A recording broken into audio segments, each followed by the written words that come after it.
大家好，我是戴眼镜拿着话筒的阿拉撒偏偏，欢迎来到每个悬疑片高手干了不得不开始解说法国悬疑片，8分以上片的越说越少，不得不做7分片的偏偏悬疑社。在今天的故事开始之前，先问大家一个问题：如果有一个和你不共戴天的仇人，有可能是含冤入狱，而且面临死刑的威胁，你会帮他洗清罪名吗？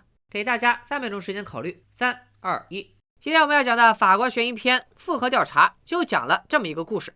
话说在法国巴黎，我们的男主小白是个警察，动不动就开门查别人水表。他媳妇白嫂在医院工作，是个麻醉师，俩人恩恩爱爱，幸福美满。美中不足的是，这俩人工作太忙了，没多少时间陪女儿。这天周末，一家人约好了出去玩。先是孩子他妈要做个手术，得推迟一会儿到。然后是警局那边又有了急事，要小白赶过去。看女儿生气的样子，估计这种情况也没少发生。小白使出浑身解数逗女儿开心，还说保证1个小时就回来，让女儿一个人在家玩会儿电脑。然而小白走后，他在电脑上向一个小男孩抱怨，说自己又被老爸放了鸽子。于是小男孩就约他出来玩。而等小白处理完工作回来，发现女儿不见了，他一下就猜到女儿是去见那个小男孩去了。但是下一个电话却让他的心从云端跌落到地狱。打电话来的是小白的同事，他们在一个树林里发现了小白的女儿。此时的女儿已经成了一具尸体。女儿在树林里和小男孩见面，但是没聊多久便分道扬镳，而之后遭遇了什么就没有人知道了。根据尸检的结果，女儿先是被人侵犯，然后被殴打致死。凶手非常狡猾，女儿的尸体里只留下了润滑液，并没有其他液体，所以没办法通过 DNA 来查人。这起案件可以说令人发指，整个警局同仇敌忾，誓要抓到凶手。不久后，警察抓获了一名嫌疑人，但是对警察来说，真正的挑战才刚刚开始。这个嫌疑人，咱们叫他张三吧。此人30来岁，看起来文质彬彬，没有任何犯罪记录。张三说自己去过小树林，但是并没有杀人，可他的证词却漏洞百出。审讯的时候，原本应该回避的小白直接冲进审讯室要毙了张三，幸亏被人拦住了。后来张三终于承认是他杀了小白的女儿，并且交代了一些只有凶手才可能知道的信息。这口供已经足够给张三定罪了，但是在开庭审判的时候，张三又推翻了自己的供词。他的辩护律师指控警方逼供，并且提出了一系列质疑，比如警方在现场没有找到 DNA 证据，也没有目击证人。律师质疑警方的调查太仓促，甚至有屈打成招的嫌疑。律师认为调查人员是死者家属的同事，所以没有做到公平公正。最后，律师要求以疑罪从无的原则释放张三。疑罪从无是现代刑法的一个重要原则。简单讲就是，如果说现有证据不能证明嫌疑人有罪，也不能证明他无罪，那就认定为无罪。这也是以事实为依据的重要体现。就像在这起奸杀案中，根本不可能有直接证据证明张三有罪，但是有一大堆间接的证据证明他脱不了干系。按照罪刑法定原则，就应该判定张三无罪。不过法国与我们分属不同的法系，张三有没有罪，还得由法官和陪审团做主。最终，陪审团以8票的多数认定张三罪名成立，判处张三有期徒刑30年，最低服刑不低于22年。30年看上去不少，但反过来想，如果我有个孩子被人糟蹋了，杀了他鞭尸都不解气。但是张三是不是真正的凶手，并没有垂死。看着张三被判决后绝望中带着渴求的眼神，恐怕这件案子没那么简单。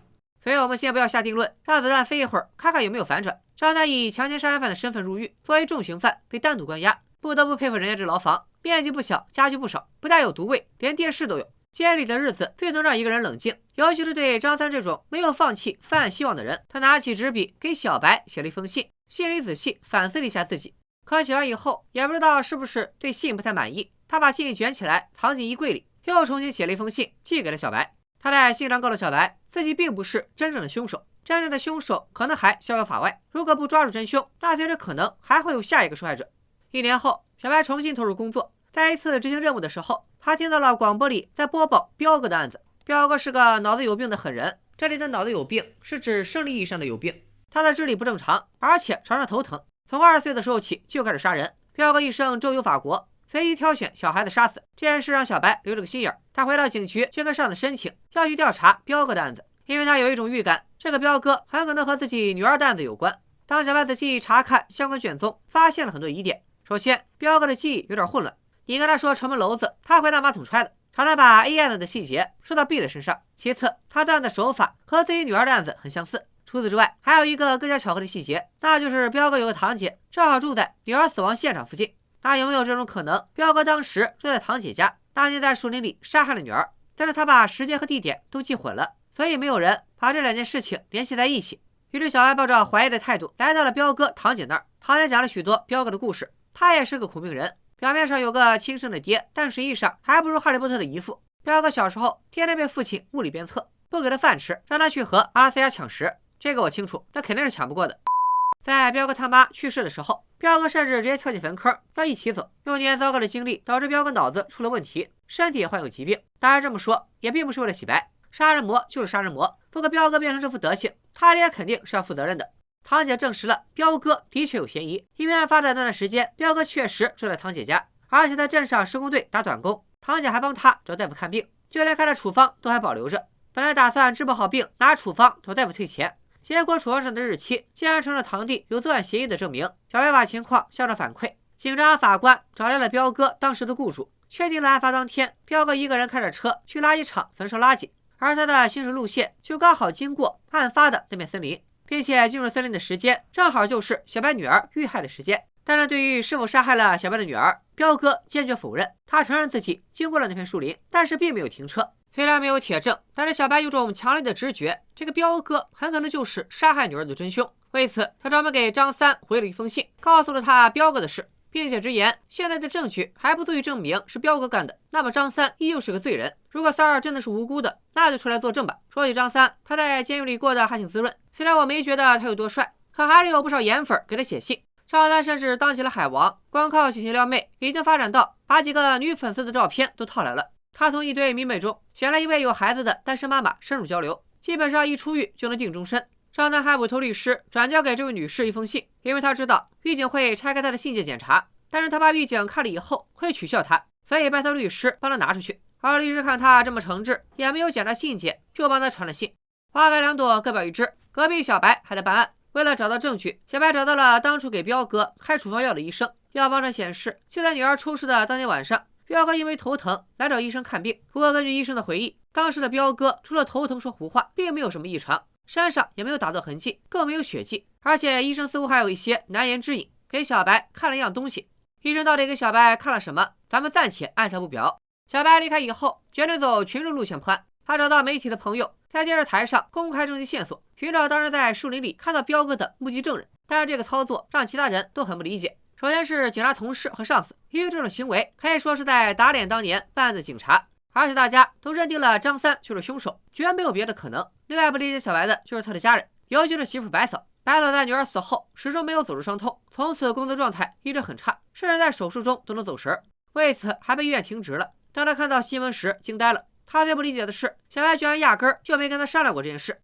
白嫂气的还不止这个。有一天，他在小白的抽屉里找到了一沓信，正是监狱里张三写的信。白嫂这才知道，小白瞒着他和仇人联系，甚至还在帮仇人翻案。她不理解丈夫到底怎么了，而对此小白也没有任何解释。白嫂一气之下就回了娘家。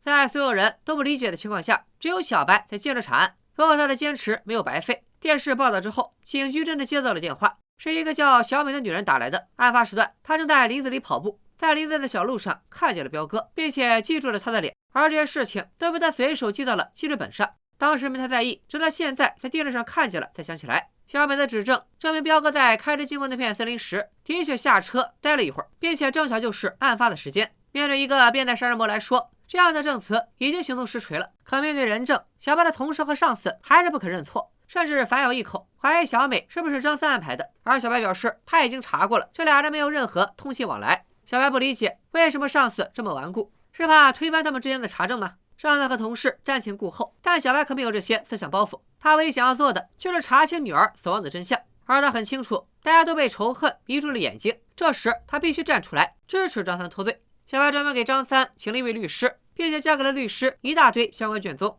在他的努力下，张三的案件被重审了，而小白甚至亲自出庭作证。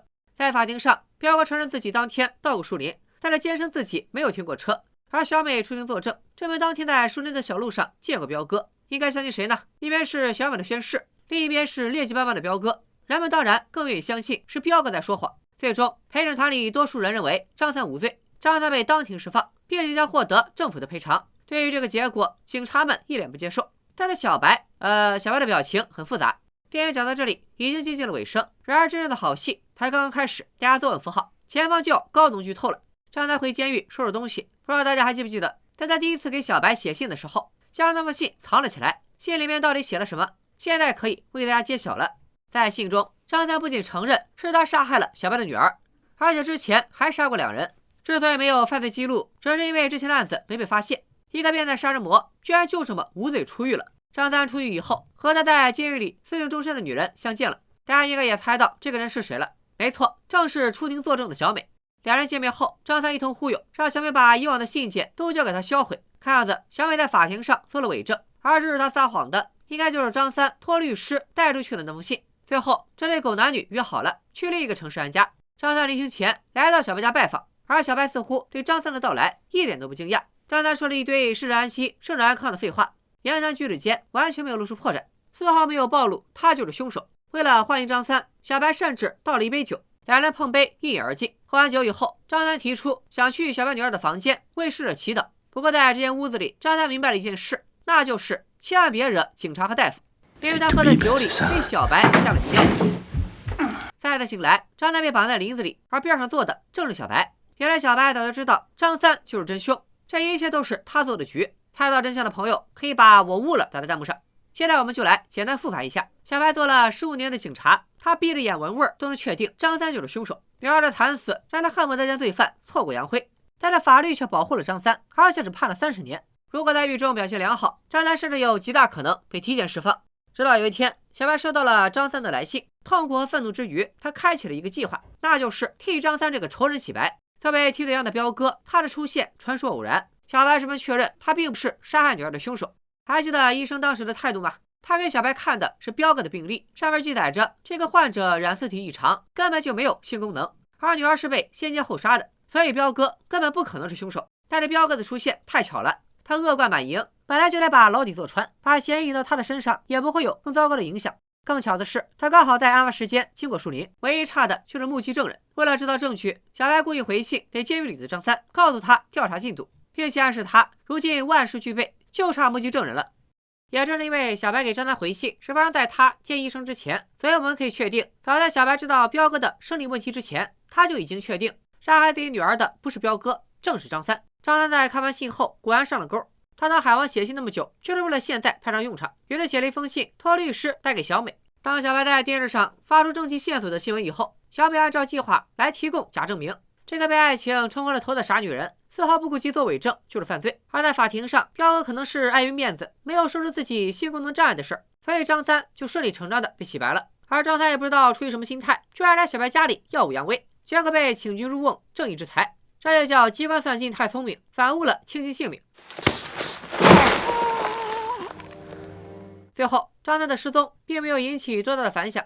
媒体解释，因为张三被囚禁3年，现在想脱离大众视线，自己好好生活。但还是有许多人感觉到了异常，比如小白的妻子、同事以及上司，似乎都已经明白了小白替张三洗白的真正目的。故事的最终，大仇得报的小白心如死灰。事实上，小白的上司也猜到了这件事的前因后果，但是他选择包庇了小白，这正是善恶终有报，天道好轮回。不信抬头看，苍天饶过谁？《复活调查》这部电影的故事情节并不复杂，但是在第一次观看时，难免会有一种看谁都不对劲的感觉。只有在回头审视的时候，才发现前面所有的不正常都是正常的。先来从张三的视角来看，如果说彪哥是因为童年阴影而变态，那张三就是纯粹的变态。这小伙子是死王八炖汤，憋一肚子坏水。